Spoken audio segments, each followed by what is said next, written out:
The night my daughter got married was supposed to be one of the proudest moments of my life. The ballroom glowed with soft gold light.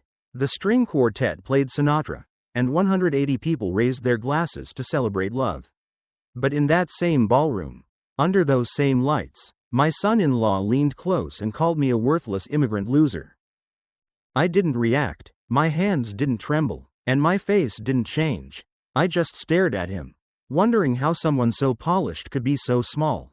My name is James Anderson. For 2 years, I've stayed quiet while Brandon Miller, the man my daughter married, made a habit of reminding me where he thought I belonged. What he didn't know was that silence isn't the same as weakness. And that night, his arrogance was about to cost him everything. Brandon worked for a high-end investment firm in downtown Austin, tailored suits. Fancy watch. The whole image. He liked to talk about blue-collar folks, like he was describing an endangered species. He thought he understood wealth because he managed other people's money. He didn't realize he was standing in front of one of the men whose money he managed. The company he worked for paid me $2.3 million a year in rent. Because I owned the building. But I never said a word. For 2 years, I let him think I was retired from construction. Let him believe that my old Ford truck and small Cedar Park house were signs of failure. He never asked about the briefcase I carried or the quiet confidence in my voice. Men like Brandon rarely look beyond the surface. They're too busy admiring their own reflection. That night, I stood at the edge of the dance floor, watching my daughter, Sarah, sway in her white dress. She looked radiant, graceful, proud, just like her mother once was. Margaret would have loved this moment. She passed away 5 years ago. But I could still hear her voice as clear as ever. If anyone disrespects our family, you show them exactly who they're dealing with. Back then, I'd promised her I would protect Sarah's happiness. No matter the cost. I didn't realize the cost would come in the form of a man like Brandon. He strutted around the ballroom like he owned it, shaking hands with colleagues, bragging about their upcoming deal. His parents hadn't contributed a dime to the wedding, citing cash flow issues. I paid for everything, every rose, every flute of champagne, every square inch of that $85 event.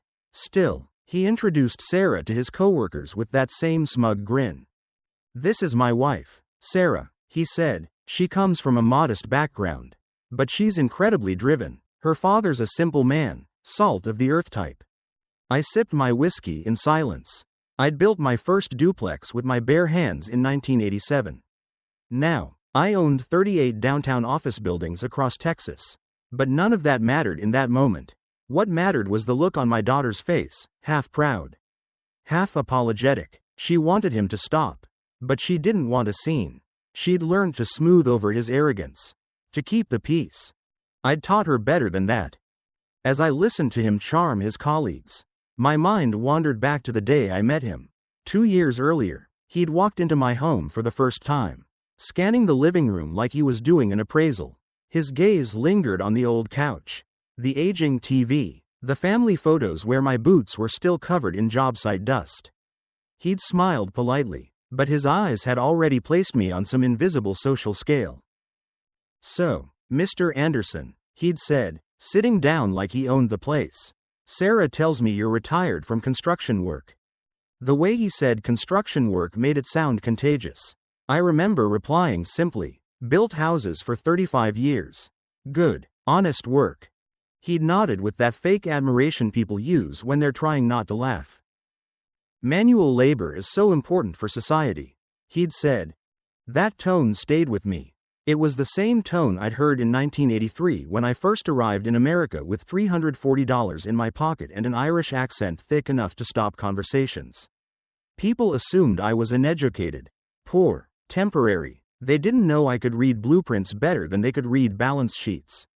They didn't know that while they laughed, I was learning. While they talked, I was building.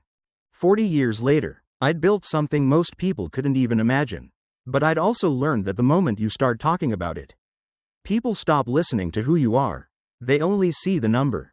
That's why Margaret and I kept everything quiet.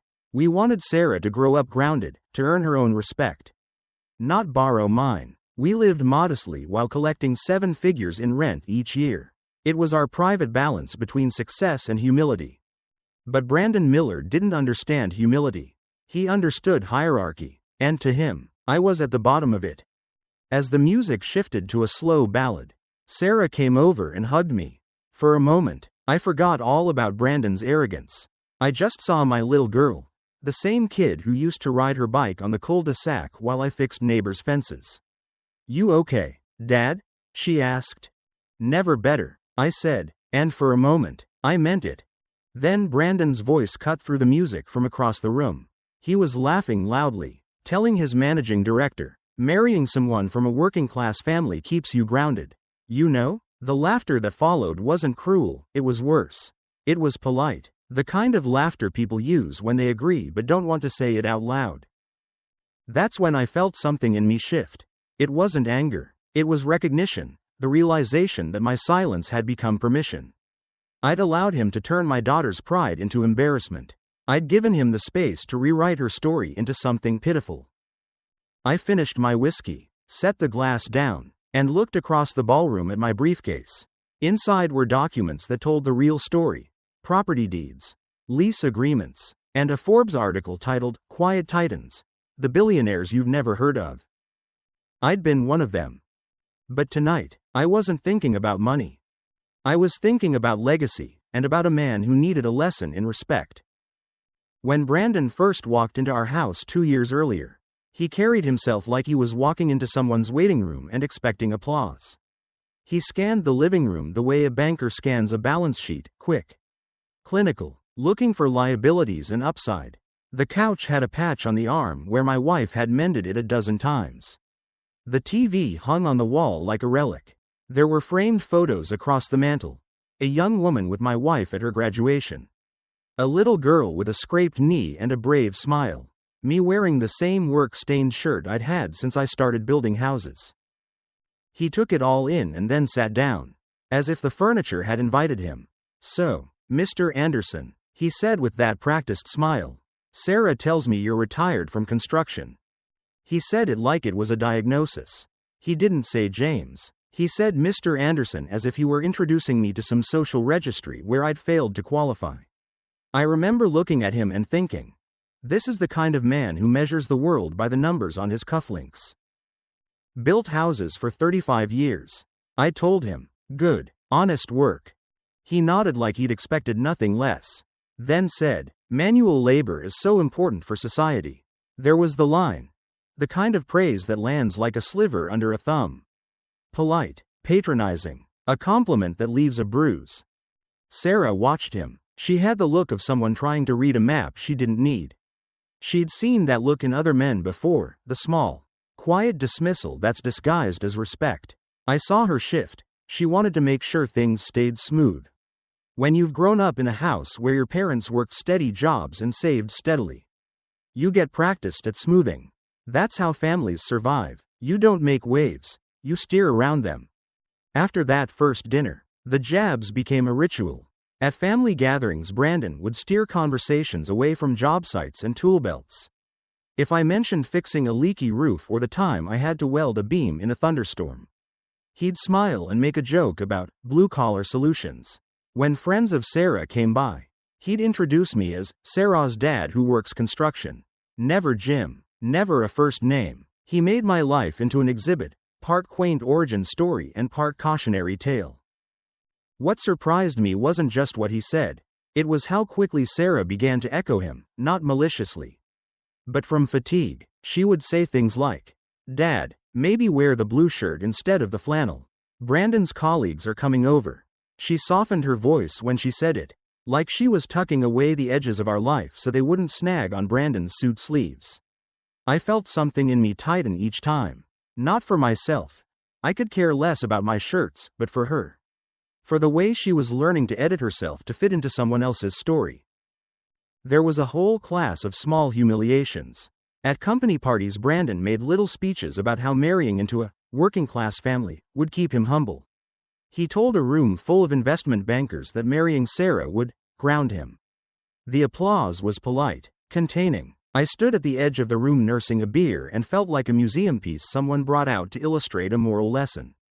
My father taught me honesty. Brandon would say, as if honesty and his smugness were the same thing. I didn't speak up. I had plenty of chances. I could have handed him a business card that night. Or the next week when he tried to laugh about contractors. I could have shown him the deeds in my home office.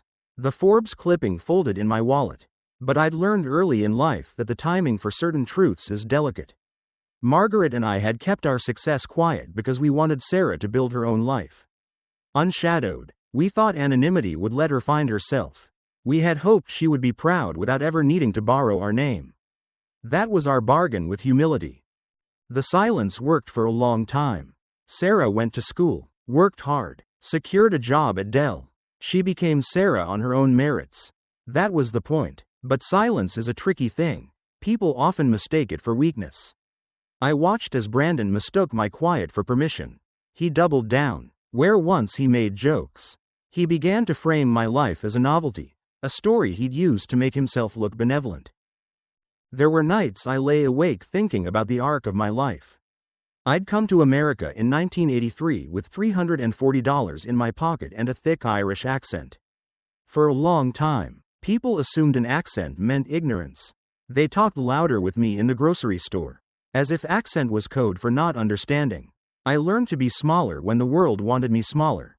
I learned to listen, to learn, to work without fanfare. That was how I built things, one mistake corrected, one loan refinanced, one duplex bought and fixed. I learned how to read a market the same way I learned to read a blueprint. My hands got calloused and my mind sharpened. When Margaret and I bought our first 2-bedroom duplex, people called it modest. When we bought the 5th building, people started asking questions. By the time we owned 38 buildings, it was still a private ledger. Not a press release. That was deliberate. We liked being quiet champions in our community. The guy who fixed the neighbor's fence and also wrote checks to keep the lights on at the local food bank. But none of that mattered to Brandon. It didn't even register in his algorithm of respect. He saw only a persona that fit into his worldview, the working-class father-in-law to be patronized. I tried convincing myself that this was a test of my patience. That the best proof of who I was would stand on its own. That's what patience looks like when you're trying to be a good father. You give your child room to choose. You let them decide which story to accept. 2 years of small cuts taught me a different lesson. Allowing people to rewrite your family's narrative by minimizing you is itself an act of violence. It erodes pride. It rewires memory. Sarah stopped bringing friends home as often. She laughed at jokes that once would have made her angry. If I had been louder sooner, maybe she wouldn't have learned to apologize for our dinner table. Maybe she wouldn't have started different conversations with new colleagues. Like she was erasing where she came from so she could fit into a new fold. That's the thing about humiliation. It doesn't always shout. Sometimes it whispers slowly until the whole fabric of a person's identity is hemmed in by someone else's assumptions. I kept thinking, what is my responsibility? To keep the peace for the sake of my daughter's happiness? Or to make sure she never had to apologize for who she was?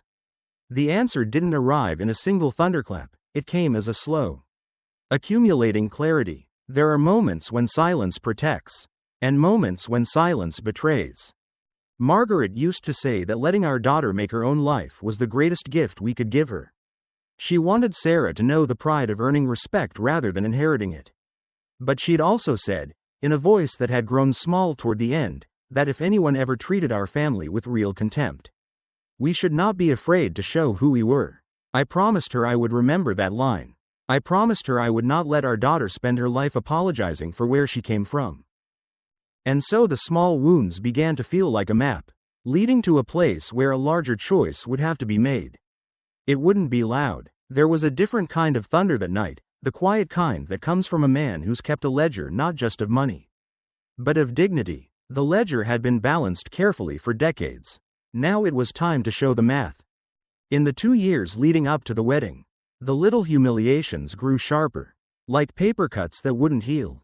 At first, it was just jokes, the kind that pass as teasing in polite company. Then, it became a pattern. A rhythm of quiet disrespect that played in the background of every family dinner. Every conversation, every moment that should have been simple. At holidays, Brandon liked to steer conversations toward topics where he could shine: finance, global markets, politics, anything that gave him a platform.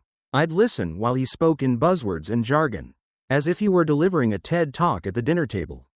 When someone asked me a question, he'd interrupt halfway through my answer. "That's interesting," he'd say, that polite word people use when they want to dismiss you without sounding rude. One Thanksgiving, I mentioned that the duplex rentals were doing well, that we were renovating another unit near the university. Sarah cut me off quickly, her tone careful but firm. "Dad, maybe don't talk about that tonight." I remember the look on her face, not anger, not shame, just tension, like she was balancing between two worlds. She didn't want to embarrass Brandon. She didn't want to embarrass me either. She was trying to keep peace in a room that had never truly been at peace. Brandon smiled and raised his glass. "Your dad's the kind of man who could fix a whole neighborhood with a hammer," he said. The table laughed politely. I smiled back, because that's what you do when you're being patronized in front of the people you love. But deep down, I felt something close to sorrow. He wasn't just insulting me. He was rewriting who Sarah thought she came from. At their engagement party, he made a speech. I'll never forget it. He stood in front of 200 people, a microphone in one hand, the other wrapped around my daughter's waist like a possession. "When I met Sarah," he said, "I knew I was marrying into a humble, hard-working family. Her father represents everything honest about America. A man who builds with his hands while I build with ideas." The crowd laughed, clinked glasses, and I stood at the edge of the room, holding my beer, watching the reflection of chandeliers in the glass. He thought he was being gracious. He thought he was honoring me. But the tone told another story. That speech was the moment I realized something fundamental. Brandon didn't just see me as less, he needed me to be less. My modesty made him feel elevated. My silence gave him space to perform humility he didn't possess. He was using my life like a mirror, to make himself look taller. After the party, Sarah found me outside on the porch. The night was cool, and she was still glowing from the celebration. "He didn't mean anything by it, Dad," she said softly. "He just doesn't always know how things sound." I nodded, not trusting myself to speak. She was right. He didn't know how things sounded. He didn't have to. When the world bends to your voice, you never learn to hear your own tone. I wanted to tell her everything then. About the deeds in my safe. About the millions that had quietly passed through my company. About the respect I'd earned from people who never cared what kind of shoes I wore. But I didn't. Because Sarah was happy. And when your child is happy, you learn to swallow your pride, even if it tastes like rust. Still, something inside me began to change. I started noticing how Sarah carried herself around him, careful, polite, smaller. She used to talk about her childhood with warmth. About the smell of sawdust in my truck. About weekends spent painting fences with Margaret. But now, she avoided those stories. She'd say, "We were different kinds of people back then." As if her past were a stain she needed to scrub clean. And maybe the hardest part was knowing that she didn't even realize it was happening. Brandon wasn't cruel in the obvious way. He didn't yell or belittle her directly. He just kept drawing invisible lines between people like us and people like them. And slowly, Sarah began to step across those lines to stay beside him. Every time it happened, I'd think about Margaret. I'd imagine what she'd say if she were still here. She'd probably tell me to stay calm, to trust that the truth has its own gravity, that people eventually fall into it. But I also remembered her last words on the matter, said from a hospital bed with a voice barely above a whisper. "If anyone ever treats our family with genuine disrespect, you show them who they're dealing with." She'd been gentle her whole life. But in that moment, her eyes were steel. I'd promised her I would. As the months went by, Brandon's arrogance grew alongside his career. Promotions, bonuses, a newer car every year. He started hosting dinners for his colleagues. And Sarah began asking me to stay quiet about work stuff. "Dad, Brandon's team doesn't really get the real estate thing," she'd say. "Just let him talk tonight, okay?" So I let him talk. I let him lead conversations about the market and upside potential. I let him tell stories about financial risk and reward. I let him talk about builders and developers as if they were faceless. nameless people somewhere below his level of sophistication. But inside, I was cataloging every word, every smirk, every small cruelty wrapped in civility. Because I knew something Brandon didn't. I knew that men who build their egos on the backs of others always forget one thing, eventually. They stand on ground someone else owns. That knowledge became my anchor. I didn't need to shout, or correct, or prove anything. I just needed to wait for the right moment, the moment when truth could do what pride never could. By the time the wedding came around, I'd already decided what I would do if he crossed the line again. I didn't know when or how, but I knew the day was coming. You can sense it, the way an old carpenter senses a weak beam behind the drywall. You don't see it yet, but you can feel it creak. When Sarah told me they'd chosen the Fairmont Austin for the reception, I smiled quietly. I didn't tell her that Anderson Properties had bought that hotel 2 years earlier. I didn't tell her that Brandon's firm had signed a lease in one of my buildings downtown. I didn't need to. Because deep down, I understood something Margaret always said: the truth doesn't need a stage. It just needs time. And time was the one thing Brandon Miller was running out of. The wedding night shimmered like something out of a magazine. Gold-rimmed glasses, tall white candles, a jazz quartet playing softly in the corner.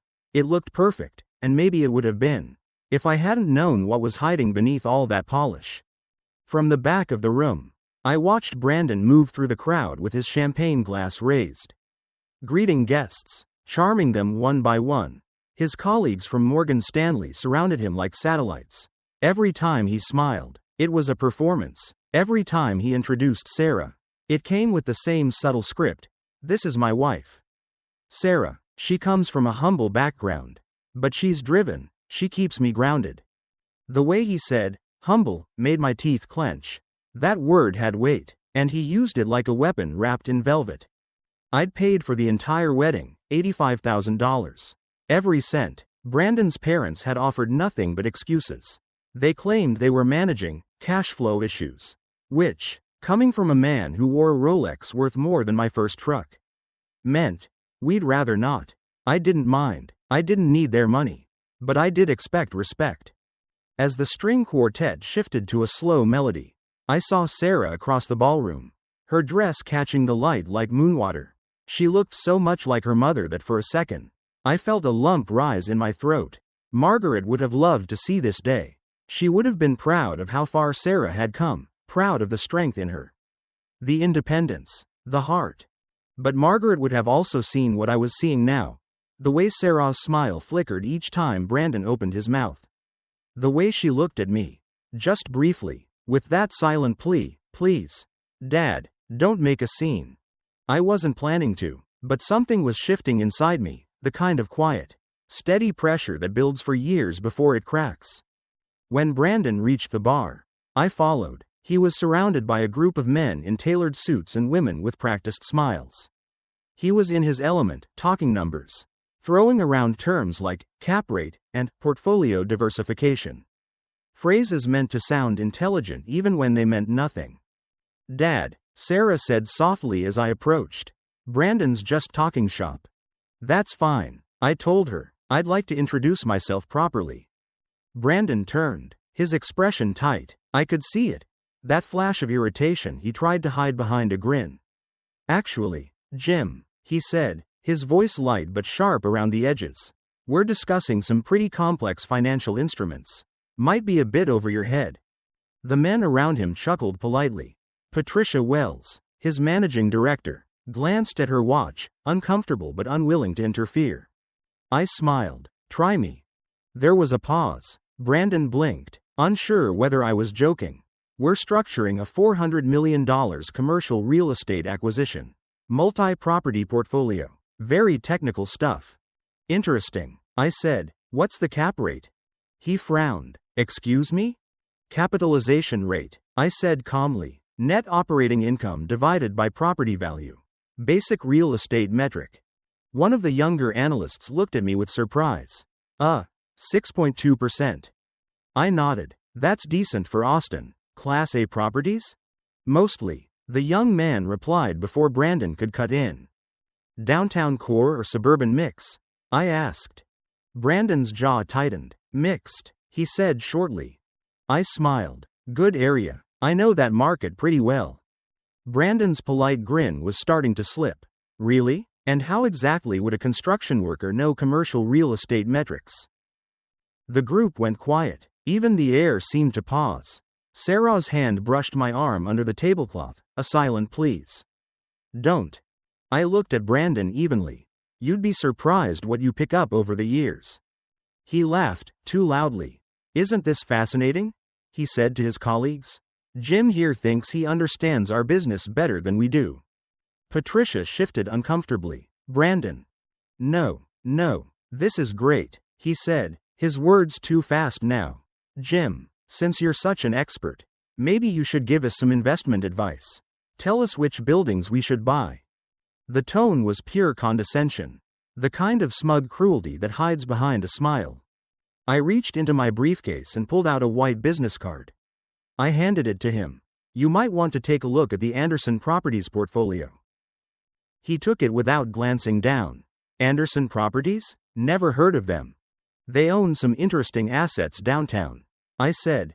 He gave a fake laugh. Like what? Office buildings, I replied. 38 of them, actually. It was a small sentence, quiet, almost casual, but it hit like a brick. Brandon finally looked at the card. His eyes flicked down to the text. James Anderson, CEO. Anderson Properties LLC. The color drained from his face. Wait, this is your company? That's right, I said. He blinked rapidly. But, you're a construction worker. I finished for him. Was. For 15 years. Patricia's head snapped up. Mr. Anderson, Anderson Properties? You mean the same Anderson Properties we've been trying to meet with? Yes, ma'am. Her voice softened instantly. You own half the buildings we lease space in. Brandon's hand trembled slightly. That's impossible. I shrugged. Last appraisal put us around $1.4 billion. Give or take. No one spoke. The sound of glasses clinking somewhere behind us seemed far away. Like another world entirely. Sarah stood frozen beside me. Dad, she whispered, is this real? Very real, I said. Brandon looked at me like he was seeing a ghost. You let me think you were just a what, Brandon? He looked around desperately, searching for someone to save him. But all he saw were colleagues watching him like he was a case study in hubris.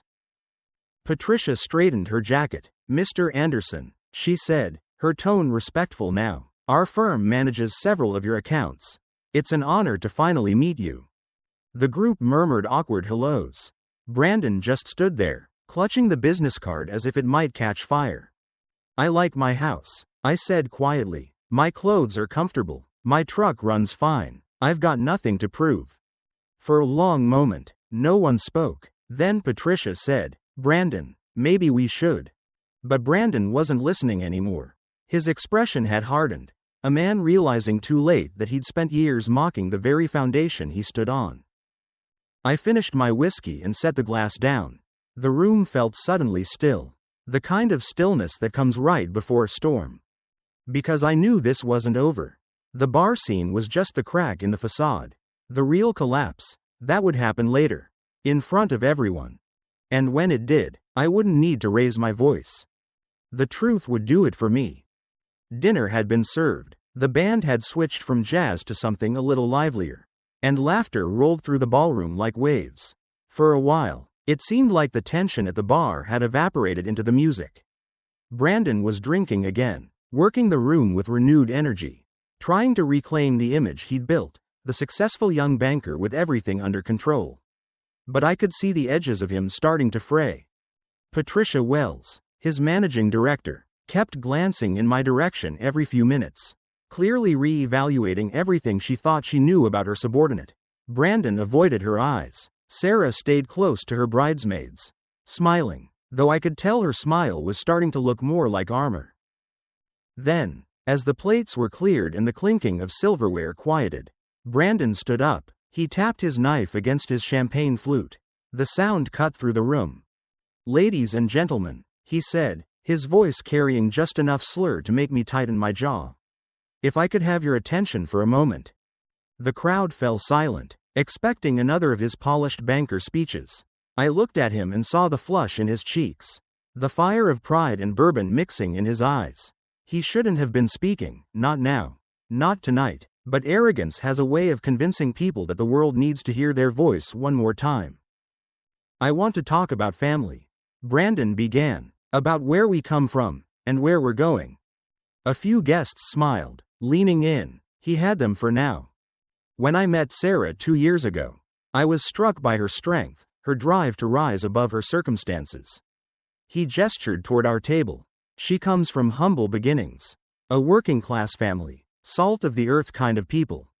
The applause started tentatively, polite, confused. Sarah's fingers tightened around her napkin. Brandon kept going. Her father, Jim Anderson, represents everything honest and simple about America. A man who worked with his hands, who built homes and dreams for other people. He's proof that hard work matters, even when you don't quite make it big. A few uneasy chuckles rippled through the guests. I could have stopped him. I could have stood up right there. But I didn't, not yet, because sometimes, the most devastating truth needs a little arrogance to set the stage. Brandon raised his glass higher. Now, Jim's been telling my colleagues some interesting stories tonight, he said, his grin twisting, about some property company he supposedly owns. Anderson Properties, I think it was. Very inspiring. Really? A murmur moved through the room. Patricia Wells's face went pale. I mean, Brandon continued, there's nothing wrong with dreaming big. There's nothing wrong with wanting to impress people. But sometimes, when people feel insecure, they invent stories to feel important. They pretend to be something they're not. Sarah stood up. Brandon, stop. He waved her off. No, honey, this is important. Respect has to be earned. His voice rose. And you don't earn respect by pretending you're a billionaire real estate mogul when you're not. You earn it by knowing your place. Jim Anderson is a good man, a simple man. He's worked hard his whole life. And that's honorable, but he's not who he says he is tonight. You could hear the discomfort moving through the crowd like wind through leaves. Guests shifted in their seats. Someone coughed. I stood slowly. Sarah's eyes widened. Dad, please. I gave her a small nod. It's all right, sweetheart. I walked toward the microphone. Every step measured. Brandon stepped aside with that same smug smile, believing he'd already won. I adjusted the mic and looked out at the crowd. Brandon makes some good points. I began. My voice was calm, even, about honesty, about knowing your place. He grinned, thinking I was about to concede. He's right that respect has to be earned. I continued. And he's right that some people work with their hands, while others work with their minds. The grin deepened. He thought he'd beaten me in my own game. I let the silence stretch just long enough. Then I said, what Brandon doesn't understand is that the best businesspeople do both.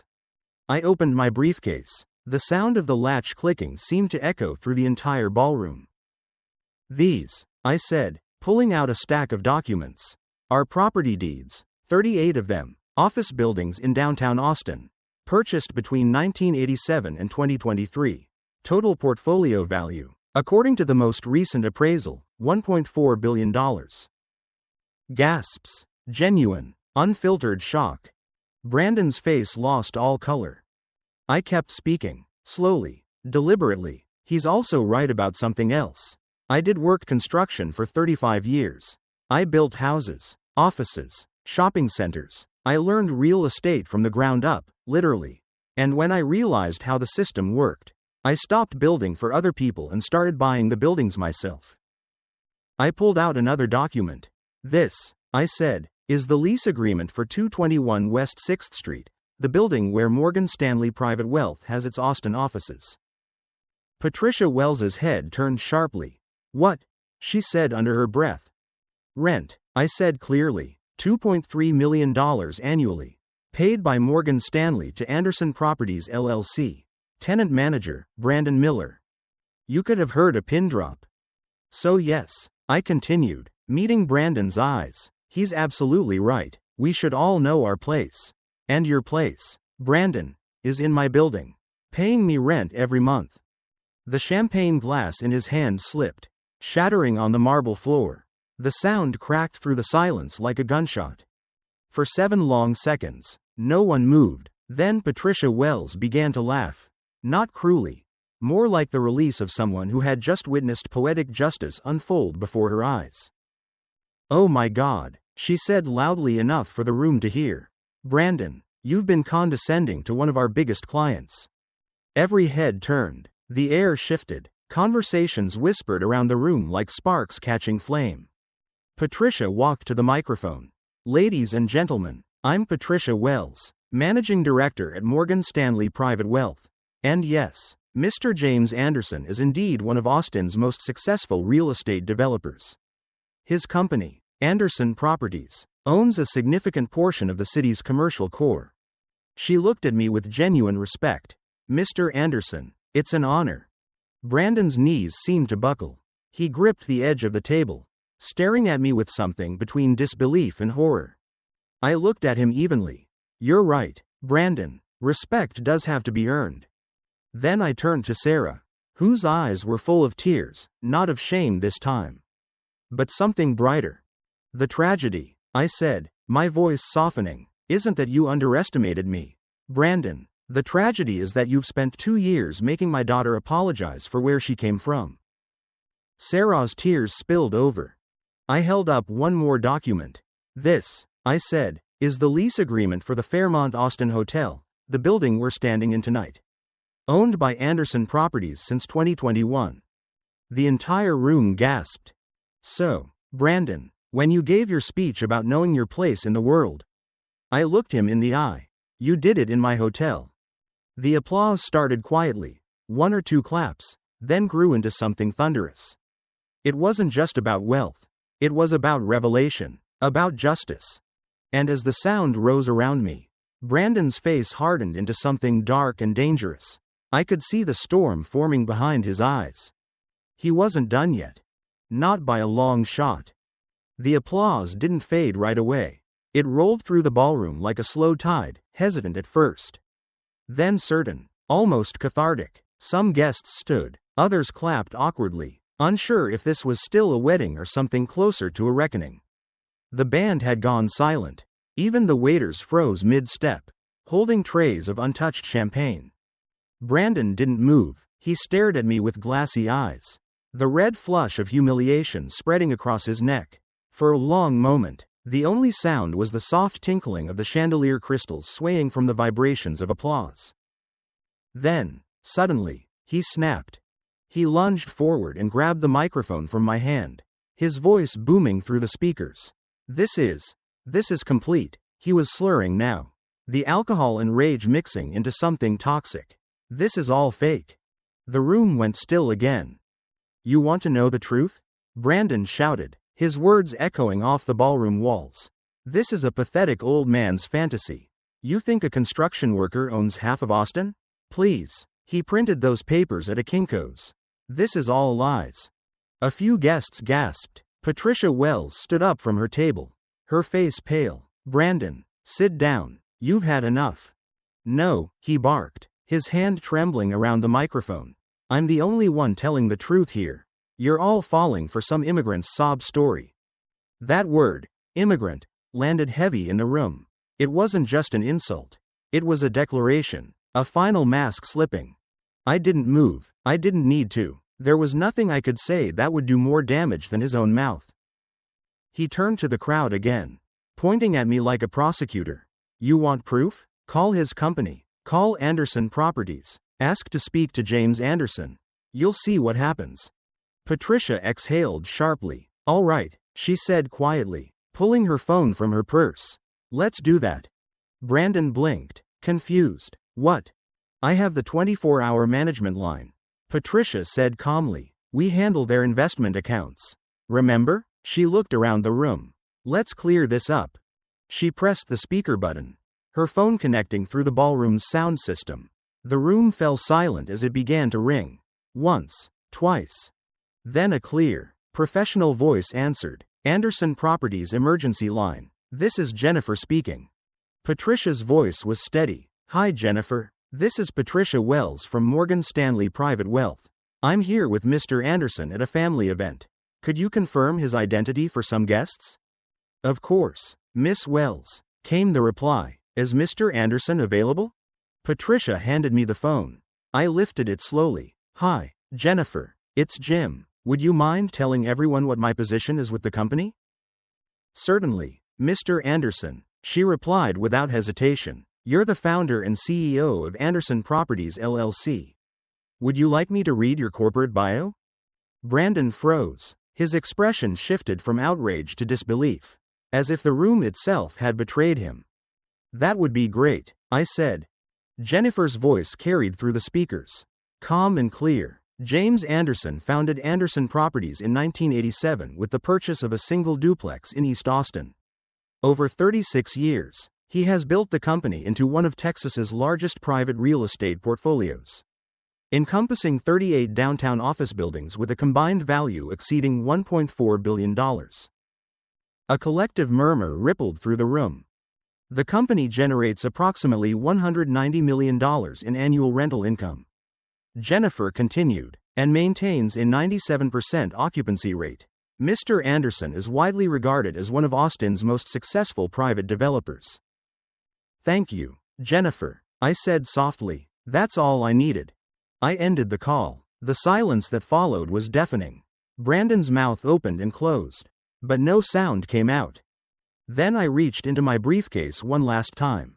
Brandon, I said quietly, I tried to give you a chance to apologize, to show humility, to show you understood what respect really means. His eyes locked onto the manila envelope in my hands. What is that? He muttered. This, I said, opening it, is a notice of lease termination for 221 West 6th Street. Anderson Properties reserves the right to end any lease within 90 days for breach of tenant conduct standards. Patricia Wells gasped, Mr. Anderson, surely we can. I'm not terminating Morgan Stanley's lease. I interrupted. I'm terminating it because of Brandon Miller. Brandon's face went from red to pale in seconds. You can't do that. I can, I said, and I am. I pulled out another paper.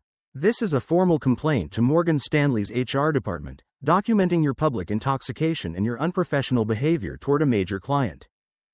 He reached forward, trying to snatch the papers, but I stepped back. And this, I said, holding up a third document, is a letter to the Texas Department of Banking, questioning whether someone with your lack of judgment should hold a financial license. Brandon's voice cracked. You can't destroy my career over this. I tilted my head. I'm not destroying it, Brandon. You are. I'm just making sure it happens in the daylight. Patricia's tone had shifted from shock to authority. Brandon, she said coldly, you've just cost our firm a $2.3 million annual lease. She turned to me. Mr. Anderson, you'll have our full cooperation. Brandon looked around wildly, searching for an ally. Sarah, he shouted, his voice breaking. Say something. Tell them this is insane. Sarah stood at the edge of the crowd, her face unreadable. She took a step forward, her wedding dress glimmering under the chandeliers. When she spoke, her voice was steady, calm, too calm. I think, she said quietly, you've said enough for both of us. The room was utterly still. Brandon's arm dropped to his side, the microphone still in his hand. I looked at Sarah, and for the first time in years, she looked back at me with clear eyes, not the careful eyes of someone trying to manage two versions of her life, but the eyes of a woman who finally understood who she came from. Respect, I said quietly to the room, isn't something you inherit, it's something you earn. Brandon staggered backward, muttering something under his breath as two security staff stepped closer. Patricia signaled subtly to them. I gathered my papers, closed my briefcase, and turned away from the chaos. The band still hadn't started playing again. The entire ballroom seemed to hold its breath as I walked back to my seat. Behind me, Brandon's voice broke through one last time, cracked, desperate, almost childlike. You can't just walk away. You think this is over? I didn't look back. Because it was. By Monday morning, the ballroom had become a story whispered through every corner of Austin's financial world. A wedding incident at the Fairmont. A meltdown. A billionaire nobody had recognized until that night. No one said my name out loud. But everyone knew. The story had already taken on a life of its own. At 8 a.m., Patricia Wells called an emergency meeting with Morgan Stanley's regional director. By noon, Brandon Miller's badge no longer opened the office doors at 221 West 6th Street. The same doors I'd built. The same glass lobby where he'd strutted through for 2 years thinking the ground under him belonged to someone else. The termination memo was polite but final. Conduct detrimental to client relationships and company reputation. By Tuesday, it was everywhere. The Austin Business Journal ran an article that didn't name names but left little mystery. Investment executive fired after public confrontation with major real estate client. Everyone in the city's financial district knew who they were talking about. A few reporters even called my office asking for comment. I didn't answer. I didn't need to. Sarah came to stay with me that week. She didn't say much at first. She spent most of the first 2 days sitting on the back porch where she'd grown up, watching the sun set over the hill country. The same porch where I used to sit after long days on job sites, with Margaret beside me and a cold beer between us. Now it was just me and my daughter, quiet and hollowed out in the same way I had been when I lost Margaret. On Thursday evening, she finally spoke. "Why didn't you tell me, Dad?" Her voice wasn't angry, it was small, tired. "All these years, the houses, the buildings, everything. Why keep it a secret?" I looked out across the yard, where the oak tree I planted when she was 5 now stretched taller than the roofline. "Your mother and I wanted you to earn your own respect," I said. "We didn't want people treating you differently because of our money. We wanted you to build your own life." She turned toward me. "But Brandon made me feel ashamed of where I came from." "That wasn't about where you came from," I said. "That was about who he was." She went quiet again, thinking it over. The porch light flickered on automatically as dusk settled. "I should have defended you," she said after a while. "I should have told him to stop. You were trying to keep peace in your marriage." I told her. "I understand that." She shook her head. "It wasn't peace. It was submission." The word hung in the air between us. The kind of word you can't take back once it's said. "Sarah," I said softly, "look at me." She did, and in her eyes, I saw Margaret again, strong, intelligent, unyielding when it mattered most.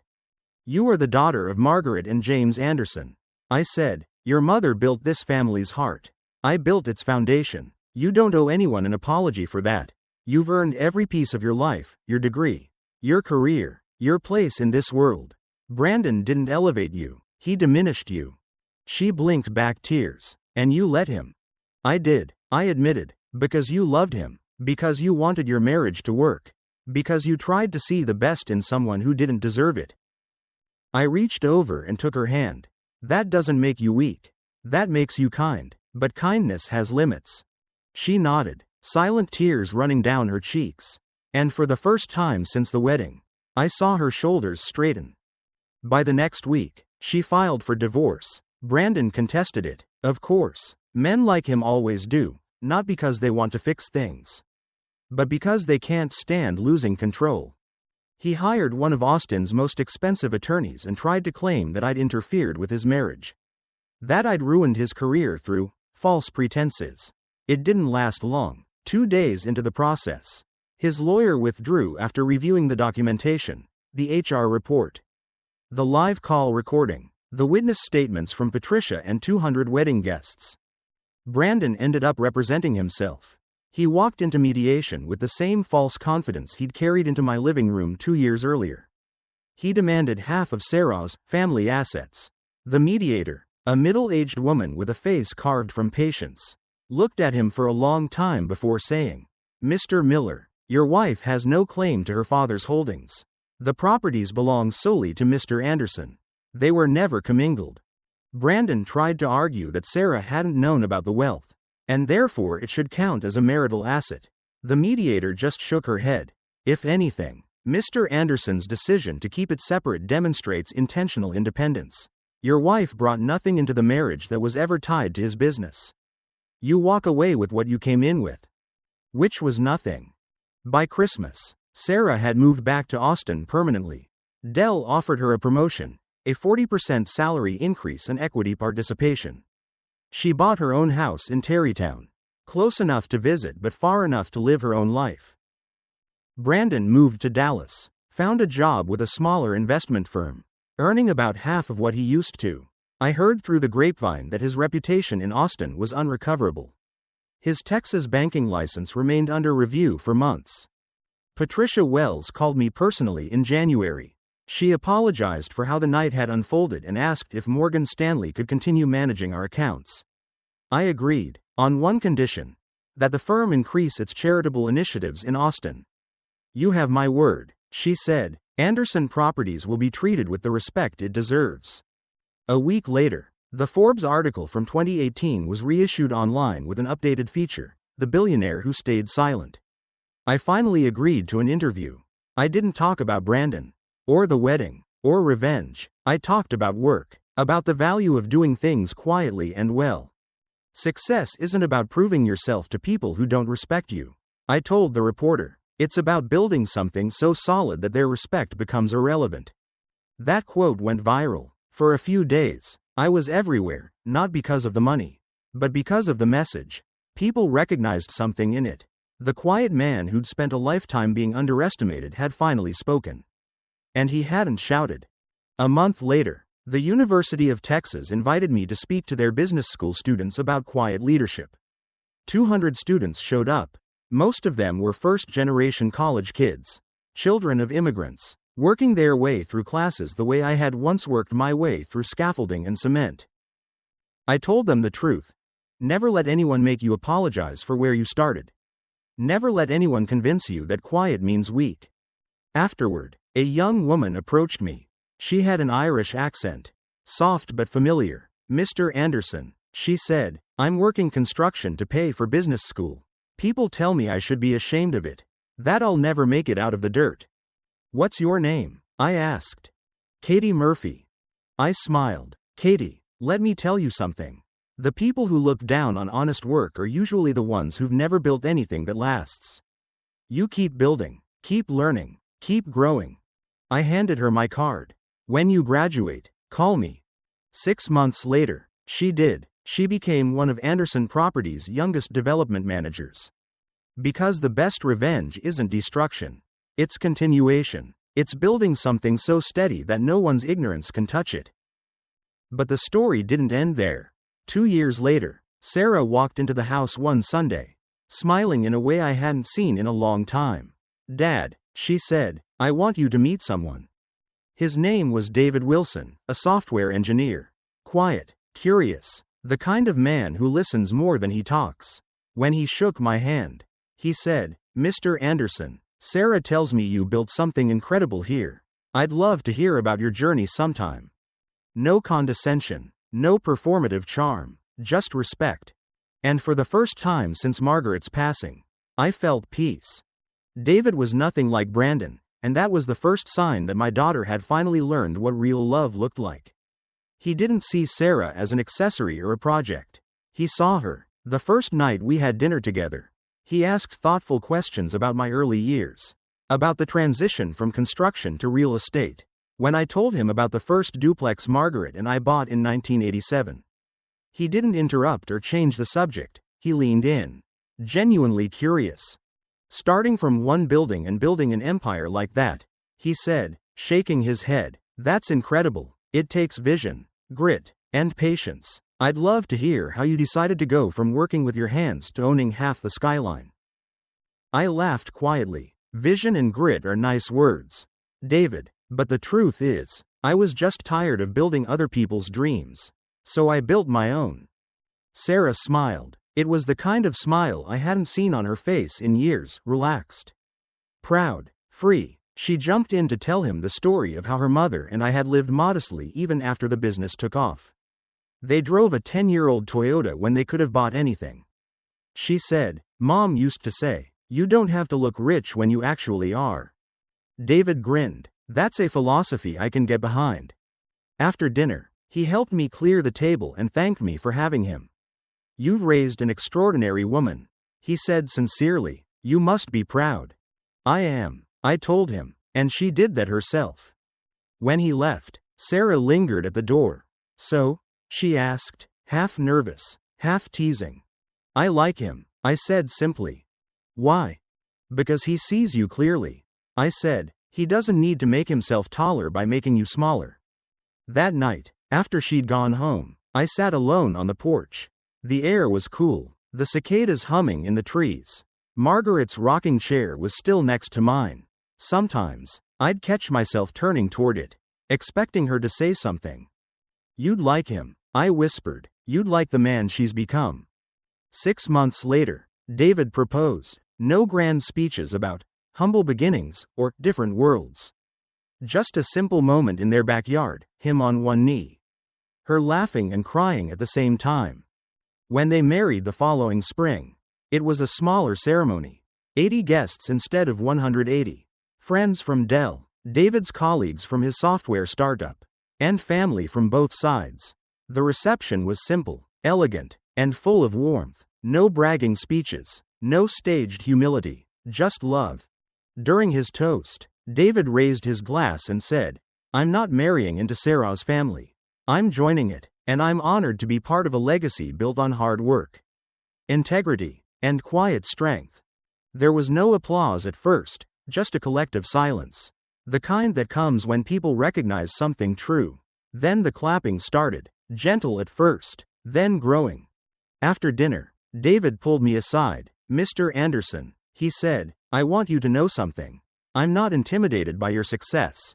I'm inspired by it. Sarah told me everything, about the wedding, about Brandon, about what happened after. I studied him for a moment. And what do you think? He thought for a moment before answering. I think he got what he earned. And I think Sarah learned what real strength looks like. I also think you taught her that silence isn't weakness, it's strategy. I smiled. You're a smart man, David. Don't forget that part. The two of them left for their honeymoon the next morning. For the first time in a long while, I felt the quiet kind of happiness that doesn't need an audience. The kind that comes from knowing the story has come full circle, the pain, the humiliation, the long silence, all of it had led here. Sarah and David settled into their life in Austin. She took a new position in venture capital, helping startups grow. Her focus was on companies founded by immigrants and first-generation Americans, people who reminded her of me. They understand value, she told her partners. They don't take success for granted.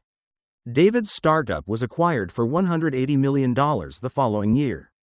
He became CTO of the acquiring company, leading a team of 40 developers. Reporters began to ask him about his rapid success, his leadership style, his background. He always mentioned Sarah and me. My wife's family taught me something important, he said in one interview. Real power doesn't have to announce itself. The most successful people are often the ones you'd never suspect. Quiet dignity. That's what real strength looks like. When I read that article, I sat at my desk in my small Cedar Park house, the same one people used to judge me for. I looked around at the worn couch, the old TV, the framed photos. None of it had changed. I'd never wanted it to. Because the truest measure of a life isn't how loud it looks from the outside. It's what remains standing when all the noise is gone. As for Brandon Miller, I heard he was still in Dallas, working for a smaller firm now, remarried to someone who believed his stories about big clients in Austin. Maybe he learned something, maybe he didn't, but honestly, I don't think about him much anymore. Because the most important lesson from that wedding night wasn't about revenge.